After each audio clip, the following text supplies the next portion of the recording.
এসেছে, আর একটা সেশন হবে উইন্টার সেশন, তারপরে এরা থাকবে। গতকাল যে ঘটনা ঘটলো, আপনি ওই মানে আপনার সময়ও একই জিনিস করা হয়েছে মহেশতলাতে, একই জিনিস আমার ওখানে 3 বার হয়ে গেছে। এরা উদ্বোধন করেছিল জেপি নাড্ডাজিকে দিয়ে সিরাকলে, সেই ছবি আপনারা দেখিয়েছেন। সেখানে আমার সঙ্গে 3 বার হয়েছে। ডায়মন্ড হারবারের হটুগঞ্জে হয়েছিল 22 সালের 3রা ডিসেম্বর। তারপর কিছুদিন আগে বারুইপুরে দেখেছেন আপনারা প্রথমটা, আর মহেশতলাতে এটা হয়েছে। সুকান্তবাবুর সঙ্গেও 2 বার হলো। এর আগে জয়নগরে হয়েছিল লোকসভা ভোটের আগে, এটা 2য় বার হলো। এছাড়াও ভারতীয় জনতা পার্টির যারা ছোট বড় নেতৃত্ব, সাধারণ সম্পাদক সম্পাদিকারা আছেন, কখনো প্রিয়াঙ্কা টেবরিয়াল আক্রান্ত হয়েছেন, কখনো সজল ঘোষ আক্রান্ত হয়েছেন, কখনো অগ্নিমিত্রা পাল মহোদয় আক্রান্ত হয়েছেন, এরকম অসংখ্য আছে। দিলীপ দা যখন প্রেসিডেন্ট ছিল তিনি বারুইপুর সহ অনেক জায়গায় আক্রান্ত হয়েছেন।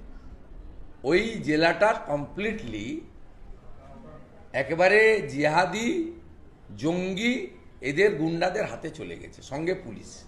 কালকের যে ঘটনা ঘটেছে সেই ঘটনার জন্য অ্যাডিশনাল এসপি মিঠুন, বজবজের একটা নটোরিয়াস ক্রিমিনাল মুন্না, আর জাহাঙ্গীর ভাইপোর যে তোলা তোলে বড় ডাকাত, ফলতাতে কাউকে ভোট দিতে দেয় না, এই 3 জন মিলে করেছে, অর্গানাইজ করেছে। সুমিত বলে একটা ভাইপোর পিয়ে আছে, সেই মালটা চোরটা, আর ভাইপোর কনকারেন্স আছে। ডায়মন্ড হারবার মডেল সাউথ 24 পরগনাতে এই জিনিস হয়েছে। এবং সরি টু সে, জেপি নাড্ডাজিকে আক্রমণ করার পরে যদি 3 জন আইপিএসের এগেনস্টে যে সিদ্ধান্ত ভারত সরকার নিয়েছিল, প্রবীণ ত্রিপাঠীর এগেনস্টে, রাজীব মিশ্রর এগেনস্টে, আর ভোলানাথ পান্ডের এগেনস্টে, যে অর্ডার এখনো উইথড্র হয়নি, যদি এক্সিকিউট হয়ে যেত, তাহলে এই রাহুল গোস্বামী, মিঠুন দে, এই সমস্ত এই রেজাউল কবির টবির যারা এইসব পুলিশের অফিসাররা আছেন, এদের সাহস হতো না একজন সেন্ট্রাল মিনিস্টার, একজন মেন অপোজিশন পার্টির state president, elected public representative from Balurghat twice MP, by profession he is a professor, তাকে এইভাবে অসভ্যতামি করে অতগুলো লোককে সাজিয়ে নিয়ে গেছে। আর আপনারাও বলিহারি, আপনারা বলছেন 100 দিনের কাজ করে। ওই মিঠু দাস বলে মহিলা যেটা জুতো দেখাচ্ছে, তার অঙ্গভঙ্গি তাকে দেখে মনে হচ্ছে তার মধ্যে এতটুকু মাতৃত্ব, নারীত্ব, ভদ্রত্ব আছে। সে বলছে, আর আপনারা বলছেন 100 দিনের কাজের কার্ড দেখতে চাইলেন না। সব মুন্না বজবজে জড়ো করেছে জাহাঙ্গীরের কথায়। এ পুরো ফুল র্যাকেট। পুলিশের সঙ্গে আগের দিন থানায় বসে সিদ্ধান্ত হয়েছে, মহেশতলায় হয়েছিল, আমার কাছে খবরই দিয়েছে। পুলিশের আইপিএস অফিসার বলেছে, সরি স্যার, আপনাকে কোথাও কোথাও বাধা দেখানো হবে, কালো পতাকা দেখানো হবে, তবে আমরা গাড়ির সামনে আসতে দেবো না। কি অদ্ভুত মিউচুয়াল। ওদিক থেকে খারাপ খারাপ কথা বলবে, আর এদিক থেকে আমরা হাত দিয়ে ঘিরে রাখবো, আপনি এগুলো দেখবেন, সহ্য করবেন। আমার সামনে 16টা ছোট হাতিতে মাইক লাগিয়ে 163 আছে। আমি তো সব ভিডিও তুলে এনে মাননীয় বিচারপতি সুগত ভট্টাচার্যের কাছে প্লেস করবো, পরে মেনশন করে। 16টা হাতি গাড়িতে গিরগিটির ছবি লাগিয়েছে, উল্টো করে জাতীয় পতাকা এঁকেছে, আর মাইকে আমি বক্তব্য রাখছি, তৃণমূলকে ভোট দিন, বিজেপিকে হারান। যখন আমি তৃণমূল করতাম, আমার সার্টিফিকেট ওদের লাগছে এখনো। 225টা এমএলএ, 29টা এমপি জেতার পরেও শুভেন্দু অধিকারীর পুরনো বক্তব্য লাগাতে হচ্ছে। আর আমি যদি তৃণমূল নেতাদের 1998 থেকে 2006 পর্যন্ত বাজপেয়ীজি, আদবানিজির প্রশংসা করে বিজেপির শরণাপন্ন হয়ে বক্তৃতাগুলো বাজাতে শুরু করি, আমি বাজাবো। এরপর আমি চাই না যে ভারতীয় জনতা পার্টিকে বর্তমান এই চোর তৃণমূলের সঙ্গে কোনোভাবে তার আগের প্রচার সামনে আনতে।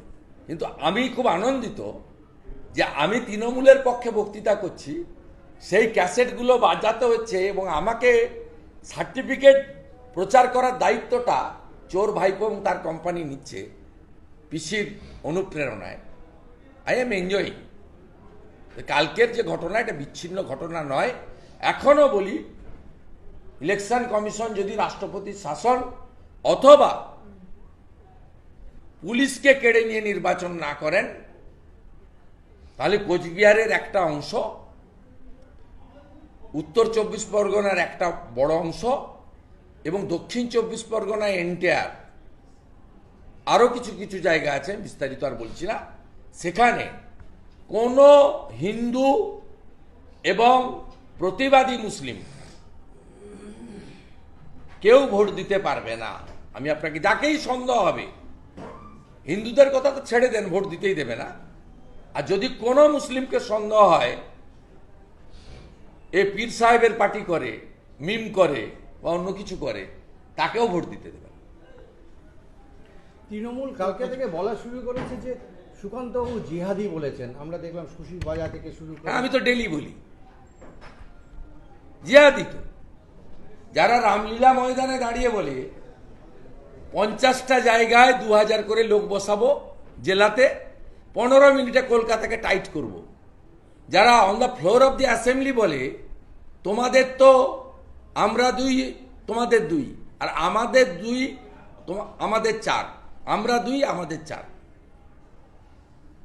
যিনি বলেন সবাই দাওয়াতে ইসলাম দিচ্ছি, অন্য ধর্মের লোক দুর্ভাগ্যশালী, সবাইকে উর্দুতে কথা বলতে হবে, ইহা ভি এক মিনি পাকিস্তান হয়, এরা কি জিহাদি ছাড়া কি?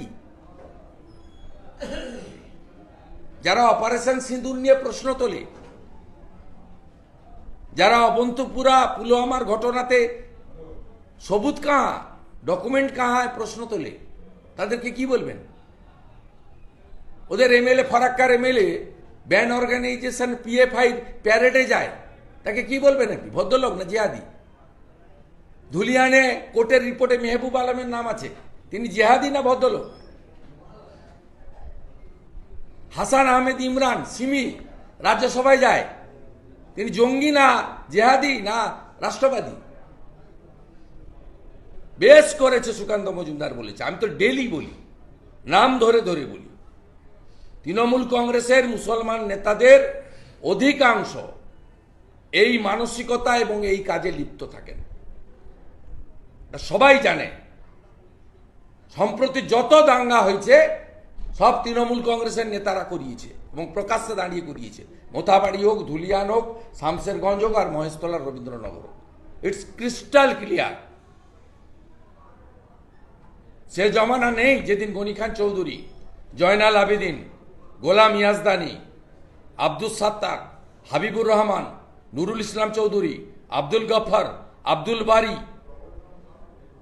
এই ধরনের মানুষরা যেদিন ছিলেন, এমনকি বামপন্থী হাসিম আব্দুল হালিমদের মতো লোক, এরা অনেক উঁচু স্তরের লোক ছিলেন, রাষ্ট্রবাদী ছিলেন, প্রোগ্রেসিভ ছিলেন। আর তৃণমূলে আজকে এই লোকেরা সর্বত্র দাপিয়ে বেড়াচ্ছে। শাহজাহান মডেল, শকত মোল্লা মডেল, সেম মডেল।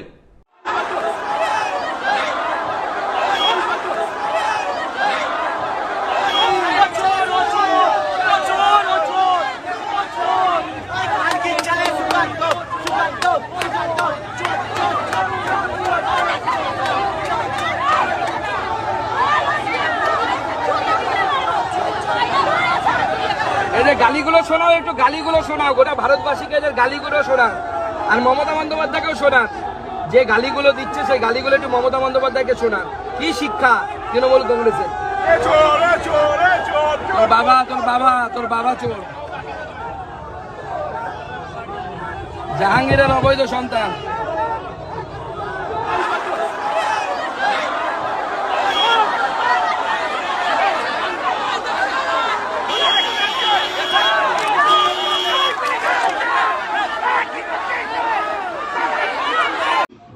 আজকে এইখানে এসে এই ধরনের ঘটনা ঘটালো, এটা গণতন্ত্র মেনে নেওয়া যায় না। আমি এটা লোকসভার বুকেও তুলে ধরবো, গোটা ভারতবর্ষের মানুষকে দেখাবো যে তৃণমূল কংগ্রেস হচ্ছে অসভ্য, অশিক্ষিত বর্বরদের দল, যাদের মুখের ভাষা এরকম।